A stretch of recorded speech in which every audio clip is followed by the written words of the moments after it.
Bienvenue mes amis, je me présente Hachem Salati, étudiant de la faculté de sciences de Tunis. Alors, dans les derniers tutos, nous avons vu les EGB3 avec ces trois types, les EGB sessions comme stateless, stateful ou singleton, les message driven beans et enfin les entity beans de persistance. Aujourd'hui, nous allons continuer à cette partie-là qui est la Java Persistence et nous allons voir ce qu'on appelle JPA, Java Persistence API. Donc, comme son nom indique, c'est une API Java la plus utilisée avec les JDBC pour faire la persistance des données. Donc, je définis le JPA. Donc, la plupart des données manipulées par les entreprises doivent être stockées dans des bases de données, comme vous savez. Donc, afin de pouvoir être manipulées ultérieurement ou dans un autre temps. Donc, on va parler des SGBD relationnels, donc qui est une organisation en forme de table. Si on dit table, on dit ligne plus colonne, avec des clés primaires, clés étrangères et des jointures et des choses qu'on va voir. Donc, on dit qu'un objet, est persistant.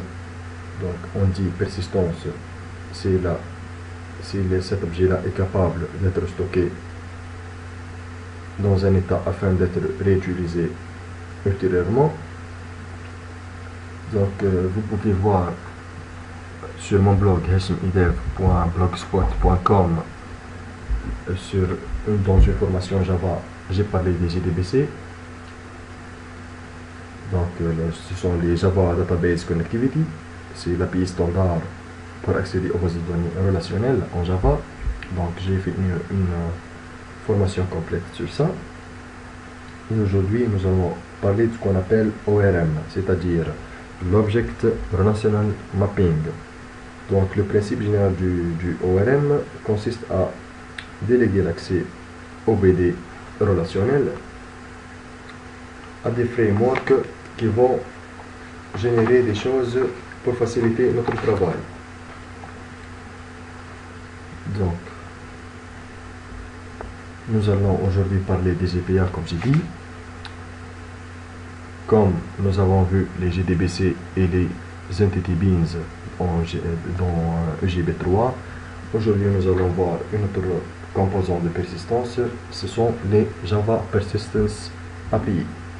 Donc, cette API elle est créée pour résoudre la plupart des programmes de persistance des données en reliant le modèle objet et le modèle relationnel. Donc, cette API va faire la traduction d'un modèle relationnel en un modèle des objets. Donc, de ce jour-là, vous allez manipuler des objets et non pas plus des relations. Donc, c'est une couche d'abstraction au-dessus du JDBC. Cette GPA-là, cette API, c'est une couche d'abstraction au-dessus du JDBC qui va fournir une indépendance vis-à-vis du SQL. Donc, vous n'allez plus manipuler du SQL que dans les cas où c'est tout à fait nécessaire. Et vous allez utiliser une JavaX.Persistence Unit. Donc, les composants principaux de ce GPA. Donc, parmi ces composants-là, je vais citer le ORM, comme on a dit, c'est le Object Relational Mapping. Donc, c'est un mapping objet-relation. C'est un mécanisme permettant de faire correspondre des objets à des données stockées dans une base de données relationnelle. Donc, on va utiliser une API de gestion d'entités pour permettre de faire les relations CRUD, c'est-à-dire create, read, update et delete. C'est un modèle CRUD.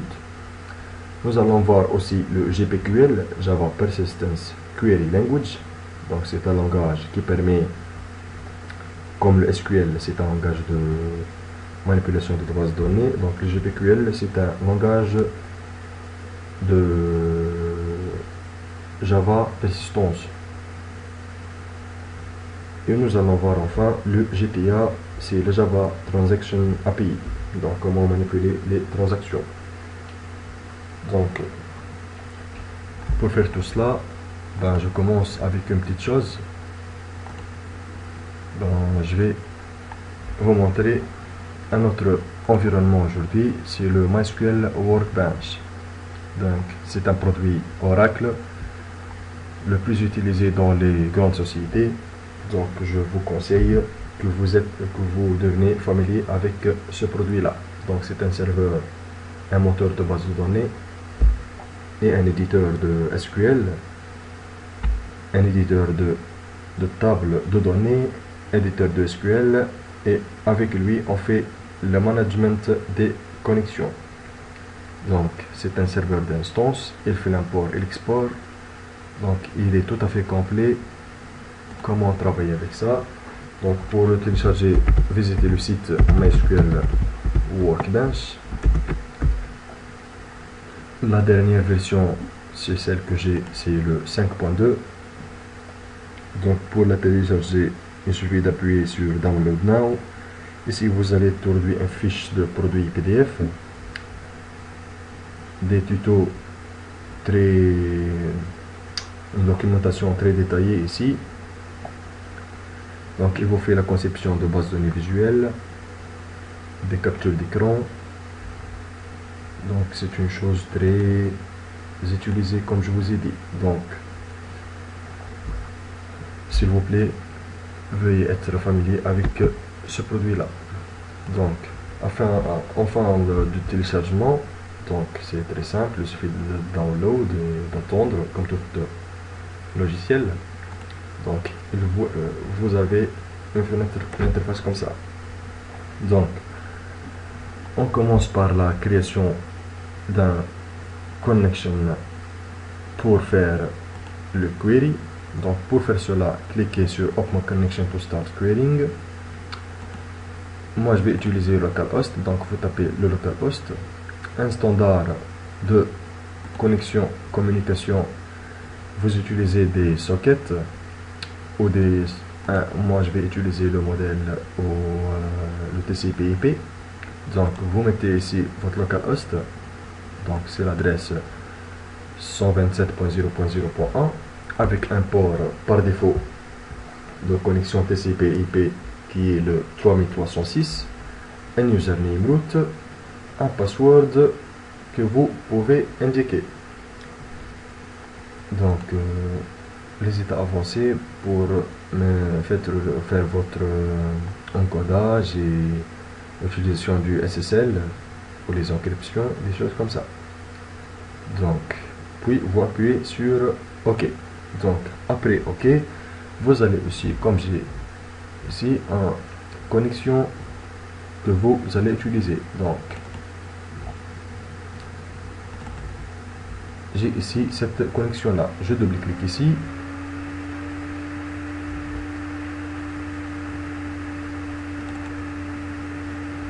Donc j'ai entendu.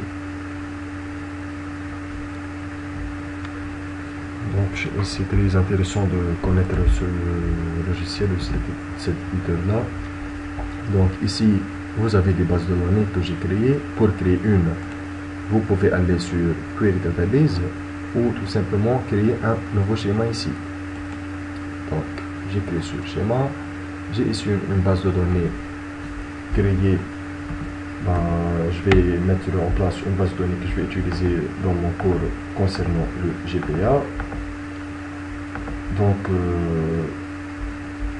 je vais nommer une base de données, par exemple. Nous allons faire une toute simple application. Je vais nommer mon base de données, je vais la nommer par exemple le pays dans laquelle, puis je clique sur Apply. Donc il va me définir le code SQL que vous pouvez modifier comme vous voyez ici. Donc il va faire un create schéma nommé pays. Donc je fais execute et puis finish. Donc je vois ici et voilà, il est créé ma table, ma base de données, mon schéma. Donc dans ce schéma là, vous pouvez mettre en place vos tables. Donc clic droit ici, Create Table, il va me créer des tables. Donc vous pouvez comme ça nommer la table, je vais le nommer pays, avec un symbole par défaut, et des encodages que vous pouvez modifier ici. Je le laisse par défaut, le UTF-8. Donc ici, vous mettez en place vos colonnes. Donc je vais le nommer premier colonne ID, et les primary key, not null, unique index, et les binary, unsigned data type, ici les valeurs multiples, auto increment et une valeur par défaut. Donc pour mon cas, je vais le mettre primary key, l'id, il est aussi not nul et il est auto increment. Donc je passe à l'idée suivante, aux colonnes suivantes. Ici, je vais la nommer par exemple un nom pays, donc qui va être un varchar. Double-clic ici pour modifier la taille de son. Donc ensuite, je vais donner en pays, par exemple, on dit quoi sur les pays? Ben, j'ai oublié le mot en français, ce qu'on appelle Al-Asima al-Arabi. Donc ça s'appelle quoi? Donc une minute, je vais faire une recherche du mot, ben, pardon, donc ce qu'on appelle capital. Donc je vais modifier la taille, je vais mettre un 100. Donc c'est tout. Ben, je vais faire un apply. Donc il va créer un table dans le schéma table qui va le nommer pays, avec un id int not nul, il est auto increment, avec un nom varchar et nul, et un capital et un primary key qui va être id. Donc je fais apply et c'est bien passé, donc finish. Donc ici je clique droit, select rows, etc. Donc il va me faire un select étoile from ce table que j'ai bel et bien créé. Donc c'est comme ça qu'on fait une table. Ben, maintenant, qu'est-ce que nous allons faire? Par exemple, je vais mettre en place des valeurs dans ce tableau-là. Comment le faire? Ben, je viens ici, je laisse car il est auto increment.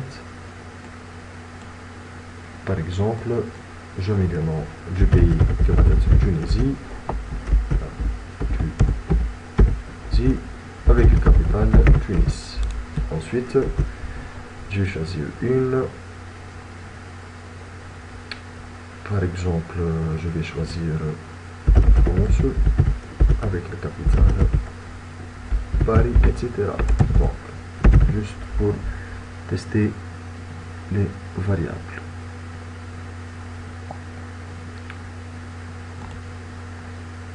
Donc c'est tout, je vais faire un apply, il va me faire deux insertions, insert into non-capital values Tunisie. Donc je fais un execute, finish, je viens ici, je fais un select et il va me donner le deux pays. Donc vous pouvez faire de même avec une requête SQL, c'est tout à fait la même chose. Donc ici vous pouvez créer des vues. Donc les vues, ce sont des fenêtres à une partie du table que vous avez créé. Donc qu'est-ce que j'ai d'autre? Ben, qu'est-ce que je vais vous montrer autre chose dans ce logiciel? Donc je vais vous laisser pour que vous le découvrez vous seul. Donc ici vous pouvez faire un edit, c'est-à-dire update du table, un copy, un send, un enter table, un drop table, un refresh et beaucoup d'autres choses. Donc vous pouvez découvrir cet onglet. Vous avez un help avec un mysql.com comme documentation. Donc c'est très riche. Vous pouvez obtenir les updates et les installer à partir de check for new updates. Donc comme ça, je pense c'est une petite introduction à cet environnement-là. Maintenant, on va commencer notre partie la plus intéressante pour nous et la manipulation du GPA. Donc, je vais diviser ce cours en deux parties. Donc, la première va consister à utiliser ce GPA avec une application Java Desktop et ensuite on va passer à l'utilisation du GPA dans une application J2E. Donc dans cette partie, on commence au premier temps par la création ou comment utiliser le GPA dans une application desktop. Pour cela, je vais créer un nouveau projet Java Application Desktop. Donc je vais le nommer ce projet. Je vais le nommer par exemple monde. On va composer l'ensemble des pays. Donc je vais cliquer sur Finish. Donc je vais obtenir une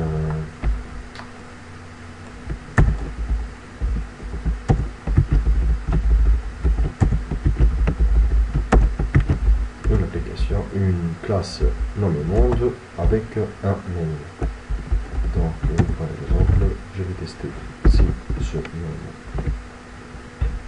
est active. Donc system avec un S majuscule, out, print none. Donc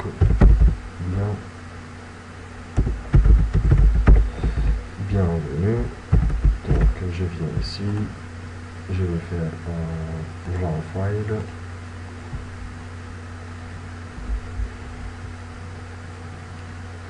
Donc il compile, il va compiler un peu, et il va m'afficher le voilà, et il m'a affiché le bienvenu. Donc maintenant je passe au GPA. Donc pour faire cela, je vais créer sur source, ensuite un nouveau package.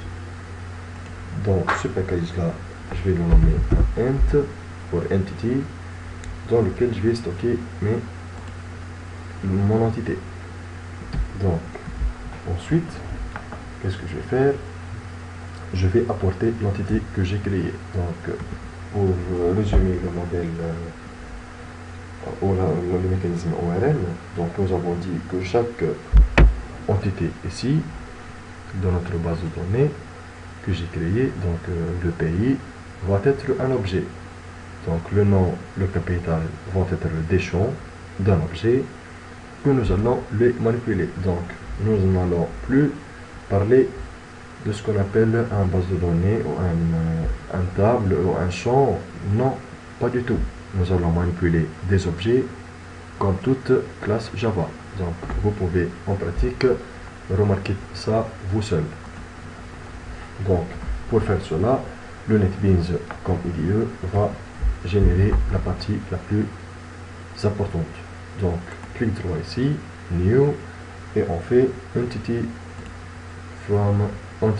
class from database. Donc qu'est-ce que nous allons faire?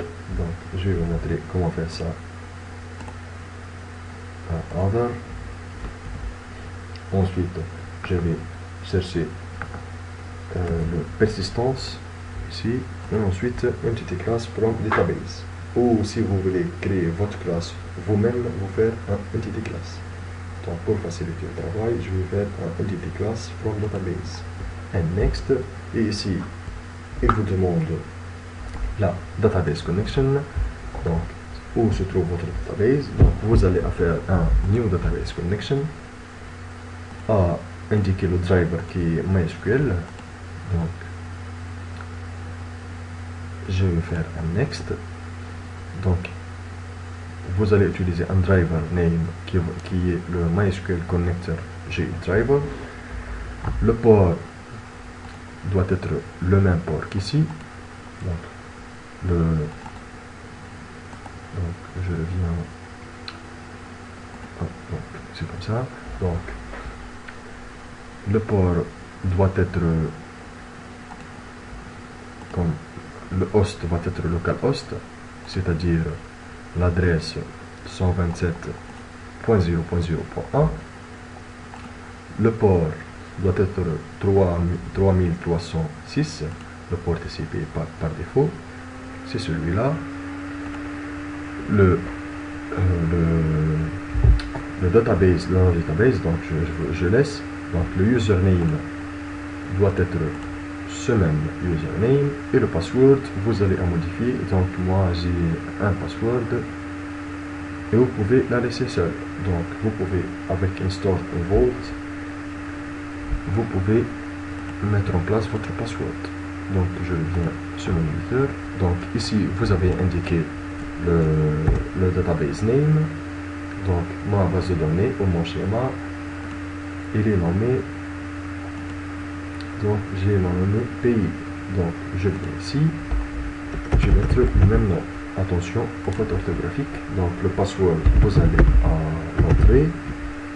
Donc je mets ma password et je vais tester la connexion. Donc il va faire le test avec la connexion. Il va tester le hostname, le port, le database name, le username et le password. Donc si ça va, il va l'accepter. Sinon, il vous demande de vérifier votre coordonnée. Donc je fais un test et me dit connexion succeeded.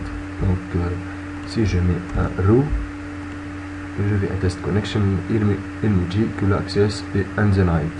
Donc vous n'avez pas l'accès. Donc je laisse route, je teste et voilà, la connexion est bien faite. Donc je mets le nom, j'ai mis le nom du base de données. Donc n'oubliez pas l'objectif. L'objectif est de créer un entity class from database. Donc il va faire la création d'une entité à partir du base de données. Donc il a maintenant fait accès à ma base de données que j'ai créé pays. Donc maintenant il va me demander laquelle des tables. Donc je vais choisir la table pays. Mais faites attention, je vous ai dit ne plus parler des tables, mais on parle des entités et des objets. Donc et regardez bien qu'est-ce que je vais faire. Je vais faire un next, un finish, et maintenant il a fait accès à ce schéma là et il m'a dit available tables, c'est-à-dire les tables qui se trouvent dans ce schéma là, dans cette base de données là. Je vais faire un add. Donc ils sont inclus ici, inclus related tables. Si vous avez par exemple un clé étrangère de cette table ou une liaison à une autre table, il va les inclure tous les deux. Donc sinon vous faites comme ça, il va inclure la table bêtement sur table seule. Donc je vais faire un next. Donc il demande la base de données, la class name, la generation new. Donc la table, le database table, c'est le pays. Il va à partir de ce pays me générer cette entité là, ce class name qui va être pays. Donc regardez comment ça passe. Donc il va me gérer le naming, named query annotation. Donc je vais vous expliquer ça. Il va mettre dans le package ENT. Donc la collection va être java.util pour les sélections. Je vais faire un finish.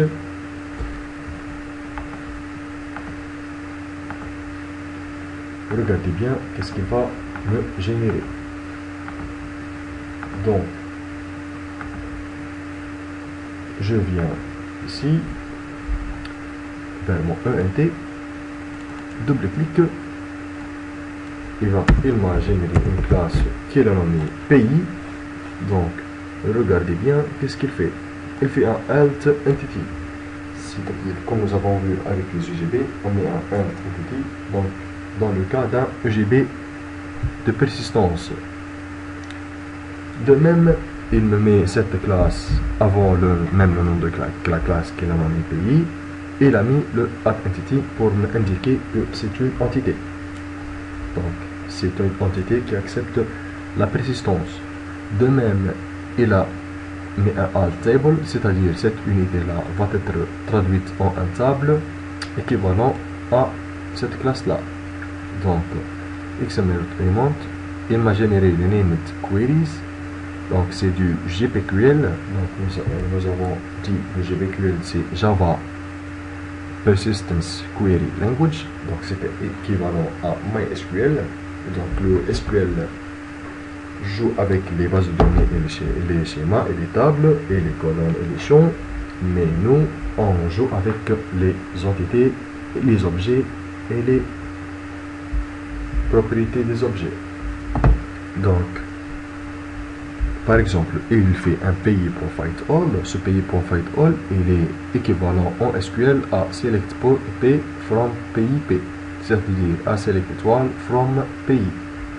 Donc find by ID, par exemple, un find by ID, si vous allez fournir un ID qui va le chercher, donc il est équivalent à select étoile from pays where pays.id il est égal à un ID donné. Donc si on met 2.id, c'est-à-dire un ID donné.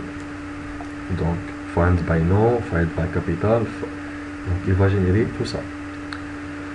Donc ensuite, si on entre dans notre classe, il va faire un alt id, donc il va me définir un id, puis un nom, puis un capital. Ce sont les champs et les colonnes de ma base de données, id, nom et capital.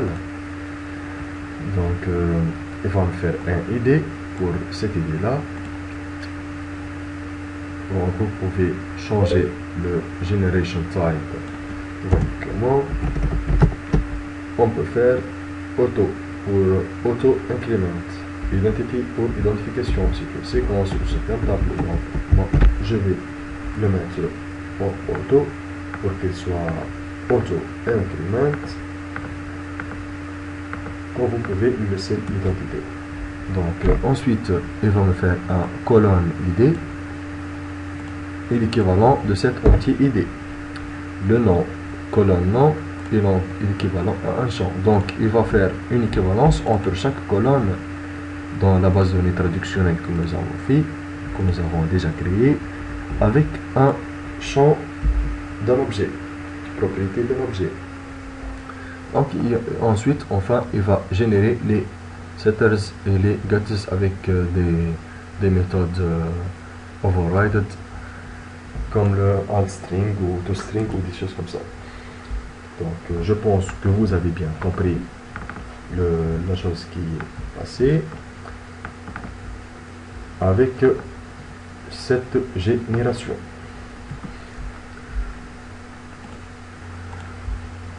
Donc maintenant, qu'est-ce que je vais faire?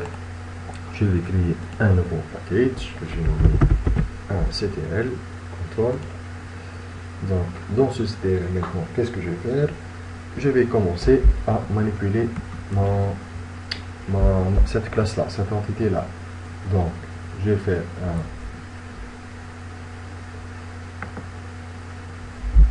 cliquer ici, new others, persistance comme d'habitude, et ici un GPA controller classe. Je vais vous expliquer. Je vais faire un add, un next dans le package control, et il m'a généré un pays controller. Donc c'est quoi ce controller là? Donc la chose la plus importante que vous devez mettre en tête, c'est cette mot là, Entity Manager Factory. Donc mettez ça bien en tête. Le Entity Manager Factory, c'est la clé avec laquelle un mécanisme ORM ou un framework comme Hibernate ou sur cette API GPA va faire la communication avec votre base de données. Donc tout le travail est fait par cette Entity Manager Factory. Donc cette GPA Controller va me générer une méthode qui va me retourner l'Entity Manager Factory avec un create qui va me créer un champ. Donc il va faire tout simplement un insert avec un edit, c'est l'équivalent de update, un destroy, c'est l'équivalent de supprimer, et un find pour la sélection. Donc find pays pour tout. Vous voyez que valeur de tout, c'est une liste des pays. Donc find by pays entities, find by ID, get pays count, qui va faire un count étoile. Donc c'est un contrôleur qui va vous donner des méthodes extraordinaires. Donc regardez bien comment ce contrôleur là est tout à fait près de vous. Il va vous générer tout et même des exceptions, donc sans rien faire. Donc il va générer lui tous les types des exceptions. Donc ensuite je vais passer à maintenant comment gérer cette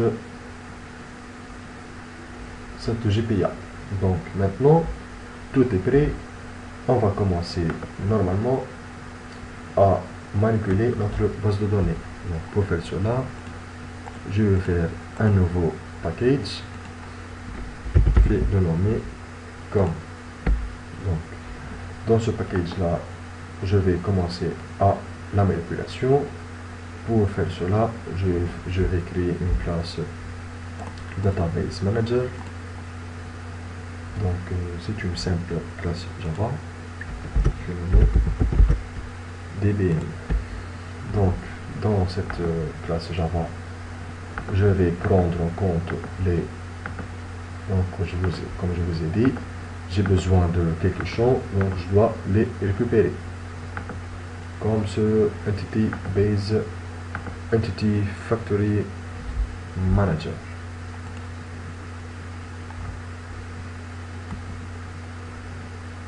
Donc ce Entity Manager ou Entity Manager Factory, pardon. Donc on commence par la configuration de notre Entity Manager Factory. Donc je le mets ici. Je vais éliminer tout ça. Donc je vais créer une variable, un prefet statique. Entity Manager Factory, Entity Manager Factory qui appartient au package Java Export Persistence, comme je vous ai dit. Je vais nommer un EMF pour Entity Manager Factory qui va être la persistance point create Entity Manager Factory. Donc je vais créer une Entity Manager Factory. Donc il va me demander laquelle vous allez l'utiliser. Donc je viens sur MetaMF, il m'a fourni une persistance unit. Donc ce persistance unit, il va prendre en tête toutes les configurations possibles à ma base de données. Donc à cette unité de persistance, il va vous fournir un design, une interface que vous pouvez manipuler. Donc ici le JDBC Connection, le Persistence Library qui est un GPA 2.0, donc qui utilise l'Eclipse Link. Les méthodes de validation, c'est auto ou callback ou loan. Donc je vais voir ça en XML. Donc c'est équivalent à cette interface là en XML. Il va vous fournir un URL, un host, c'est-à-dire un password, le driver que vous allez utiliser, le user qui est root. Donc cette Entity Manager, cette Persistence Unit est mon PU, donc que je vais mettre ici. Donc mon but maintenant, c'est de gérer cette Entity Manager Factory et la bien configurer. Donc ensuite, je vais instancier mon GPA controller. Donc static pays, par exemple GPA controller. Donc qu'est-ce que je fais? Donc juste un coup d'œil.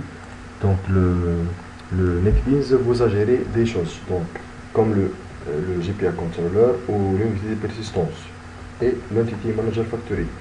Donc, vous avez à configurer cette entity manager factory, cette GPA controller, les classes que le Eclipse ou NetBeans vont gérer selon vos besoins.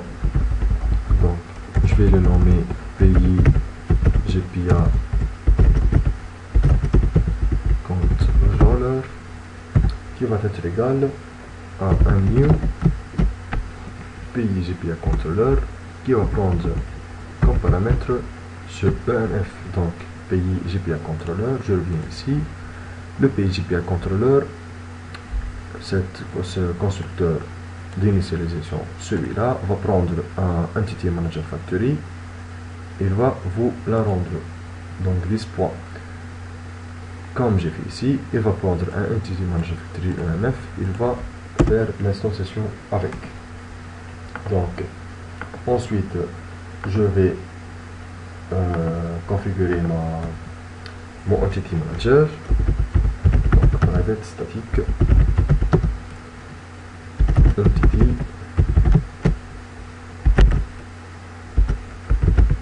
Manager.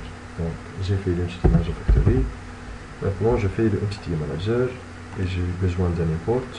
Oui. Donc, il va être un EM qui est égal à EMF Entity Manager Factory .create Entity Manager. Donc, il va créer. Maintenant, nous avons notre Entity Manager que nous allons manipuler. Donc, comme je vous ai dit, l'Entity Manager, c'est la clé de la manipulation de base de données. Donc, je vais maintenant générer quelques champs. Donc, je viens sur réfracteur, les feeds encapsulés. Donc, je vais générer quelques get et le get entity manager et le get pays controller. Donc, je pense que c'est tout ce que nous avons besoin. Donc, ça va créer tout simplement des getters ou des setters. Donc, vous pouvez faire ça vous-même.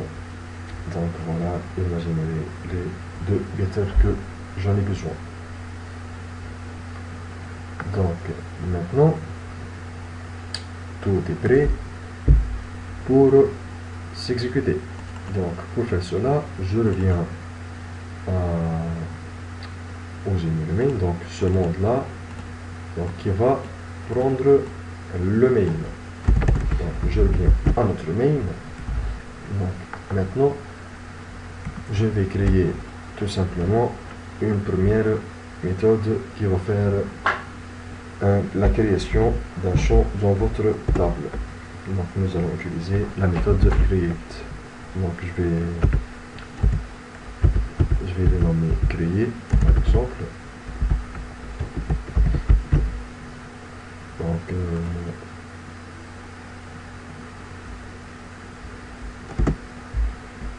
cette méthode statique.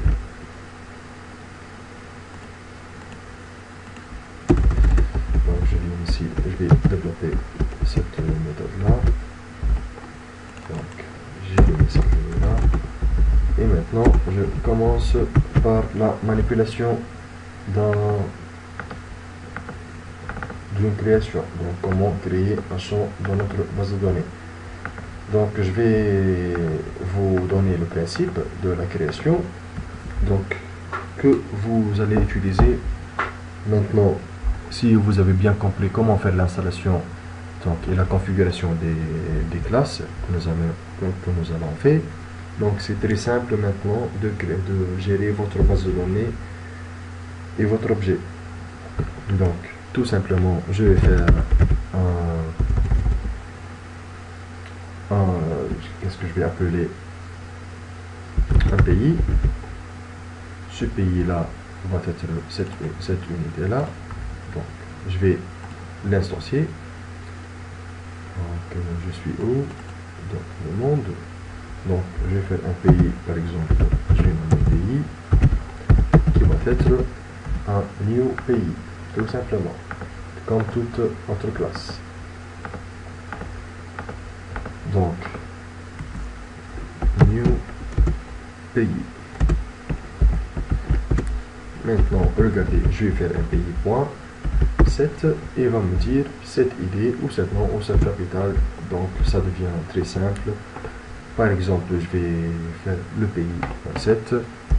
Je vais le nommer le pays Égypte. Je vais faire un pays point 7 capitale. C'est le Cairo. Donc vous voyez comment ça devient très simple de manipuler les bases de données maintenant. Donc rien, vous ne faites rien du tout du SQL. Donc tout est généré automatiquement. Ensuite, je vais faire appel à ma base de données manager, ma classe que j'ai nommée DBM, qui va prendre un get pays controller. Ensuite, point create, je vais créer l'API. Donc, je reviens ici sur pays controller et je vais utiliser cette pays-là. Donc, qu'est-ce qu'elle va faire, cette pays-là? Elle va l'instancier un entity manager, elle va prendre un entity manager qui va le créer ici. Elle va faire un begin d'une transaction. Ensuite, elle va faire la persistance, c'est-à-dire la sauvegarde de cette transaction, la sauvegarde d'une opération, la sauvegarde d'un champ, comme nous allons faire maintenant. Et puis, elle va faire un commit, tout simplement. Donc, je reviens au monde. Donc, nous allons faire un create. Ensuite, je vais faire un run. Donc, j'attends l'affichage d'une erreur. Donc, je le baisse un peu. Donc, il va me faire une erreur, car c'est quoi? Le driver est not found, tout simplement. Donc, comment maintenant, je vais vous montrer comment ajouter un driver. Donc, vous venez sur Library, vous faites un Add Library, et vous cherchez ici sur MySQL JDBC Driver. Donc, vous faites Add. Donc, je reviens ici, je fais un raw file, normalement l'erreur disparaît. Oh, il me fait un pays.séquence does not exist, tout simplement car j'ai pas mis le point 7 de ID. Nous allons mettre un ID égale à 4, donc on va pour ID égale à 3 par exemple. Je vais faire un run. Et voilà, un build successful. Donc je reviens ici pour vérifier si la persistance s'est bien faite. Je fais un refresh. Et voilà, bel et bien, notre base de données s'est modifiée. Et voilà l'ajout. Donc je reviens ici. Je vais créer un autre champ, 4. Je vais choisir un autre pays. Par exemple, je vais choisir l'Italie, qui a comme capitale Rome. Donc, je reviens ici, je fais un run, un build successful, je reviens ici, tac, et voilà, c'est bien ajouté. Donc, c'est tout simplement la manière comment ajouter un champ dans notre base de données. Comme vous voyez, c'est très simple, c'est très facile. Donc maintenant, par exemple, on passe à la création d'une autre méthode.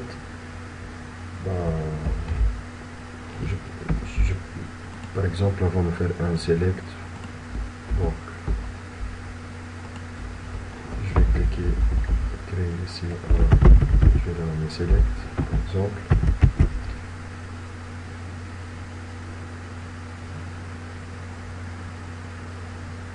Donc,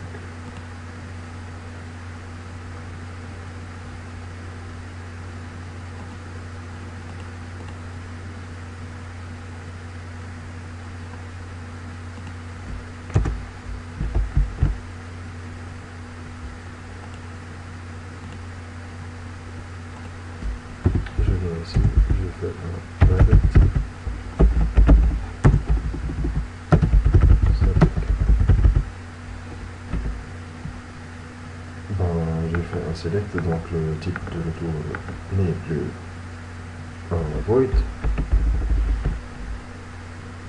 Ça va se générer, ça va être mieux. Donc le type de retour, ça va être un ensemble de pays, donc un ensemble d'objets. Donc il va me générer une méthode private static void select, et comme je vous ai dit, on n'a pas de void. Donc ça va être par exemple une liste de pays. Donc, je prends ça, je le mets en tête, je commente sélection des pays. Donc j'élimine cette ligne, j'élimine le void, donc je vais laisser jusqu'à présent. Donc qu'est-ce que je vais faire? Je vais faire un style LPI, c'est l'objet pays, donc le type de valeur de retour de la liste, et je vais appeler. Non, c'est pas comme ça, ça va être une liste. Liste de quoi? Liste de pays. Donc, dans cette liste de pays que je vais nommer par exemple le pays, elle va être un DPM, notre manager comme vous avez dit, point de contrôleur qui va nous fournir une méthode un find pays entities. Donc pour ce find pays entities, donc je pense que je dois appeler le liste de Java.util, je pense. Donc maintenant je vais prendre cet employé là et je vais boucler sur. Donc cet employé va me retourner avec ce Java.util liste. Est-ce qu'il y a d'autres erreurs? Je pense que non. Donc ensuite je vérifie avec une boucle for en utilisant un itérateur qui va boucler sur la liste. Donc je vais faire un for itérateur. Comme d'habitude, je vais donner le type des valeurs de tour. Donc je vais faire un it qui va être un itérateur qui va me faire un pays point. Donc je veux le itérateur, c'est voilà. Donc, je vais le laisser pays.itérateur. Donc on a deux paramètres pour le for. Donc le deuxième paramètre, ça va être le, quand on fait i++, ça va être it. Donc maintenant on va faire la condition de boucle, c'est-à-dire for i, par exemple for int i inférieur à n, pour nous i it.has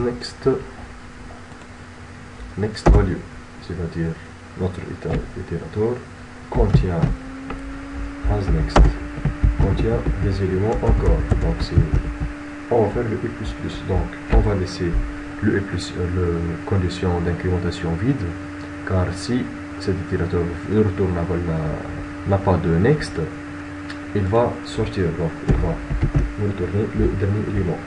Donc c'est bien sécurisé à travers le itérateur, tout simplement.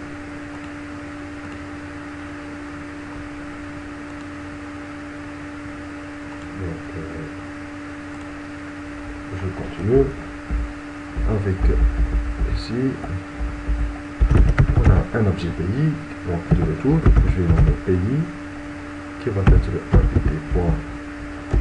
it.next, donc le prochain, et je vais tout simplement faire un system.out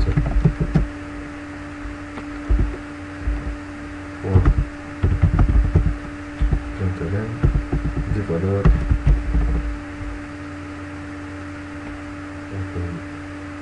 Oui, c'est comme ça. Donc, qu'est-ce que je vais faire? Par exemple, mon pays est plus un pays point getNow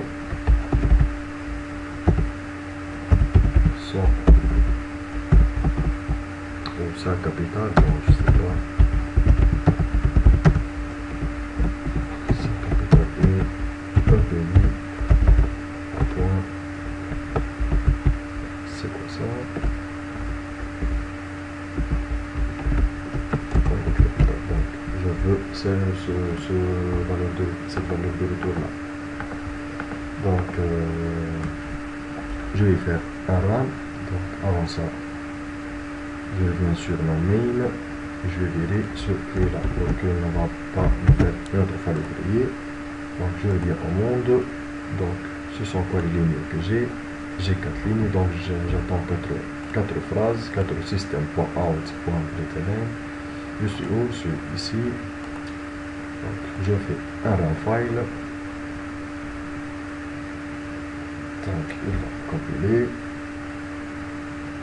J'attends 4 système.out.println avec les 4 objets. Donc, le running.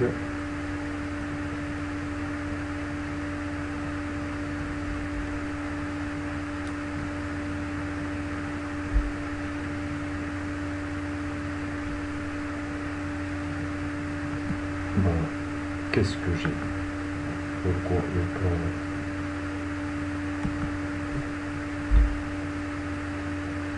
Oh, j'ai une erreur, donc je vais annuler le run. C'est ici. Donc j'ai fait la création. J'ai fait la fight pour utiliser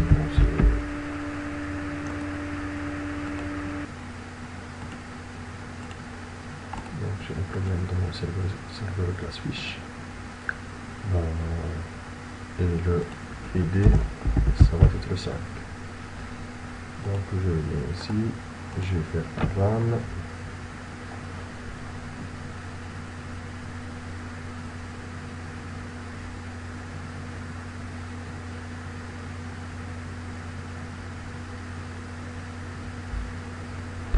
Il a fait un build successful. Je reviens en base de données, je réaffiche et m'affiche le ligne que j'ai inséré. Donc je reviens ici, je vais faire mon select. Donc je vais faire un autre RAM.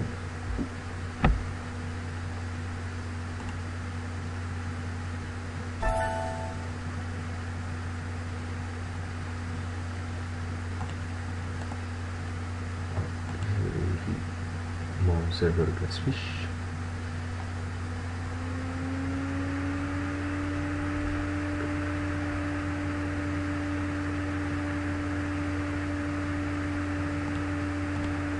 Donc, il va afficher mon pays est Allemagne, son capitale est Berlin. Donc c'est comme ça que vous pouvez utiliser le GPA dans une application desktop. Donc vous pouvez de même créer qu'est-ce que j'appelle une méthode pour comme DBM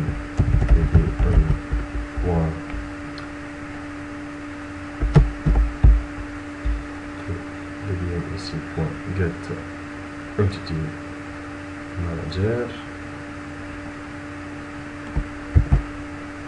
Donc c'est comme ici, get entity manager. Donc dans ce point là vous pouvez faire quoi? Faire la destroy, c'est-à-dire la suppression, le drop, le delete. Donc vous pouvez faire un edit, c'est-à-dire un update. Vous pouvez faire beaucoup de choses avec le GPA dans une application desktop. Donc je pense que vous avez bien compris ça. Donc je vous remercie pour votre attention. Vous avez sûrement vu la capacité que vous donne le GPA. Donc c'est une simplicité impeccable. Donc tout devient simple et vous remercier votre IDE, Netbeans Eclipse, pour ce qu'il vous génère. Donc nous allons maintenant passer à comment utiliser le GPA, le Java Persistence API, dans une application J2E, donc dans le domaine web. Donc je vous remercie pour votre attention. Au prochain vidéo, donc GPA plus J2E. Donc merci bien une autre fois. Vous pouvez consulter tous ces tutos-là et beaucoup d'autres sur mon blog hashimidel.blogspot.com ou sur ma chaîne YouTube Hashim Sraiti ou sur mon email hashimfst@gmail.com. Donc merci bien de votre attention. Enfin, et au prochain vidéo. Assalamu alaikum wa rahmatullahi wa barakatuh.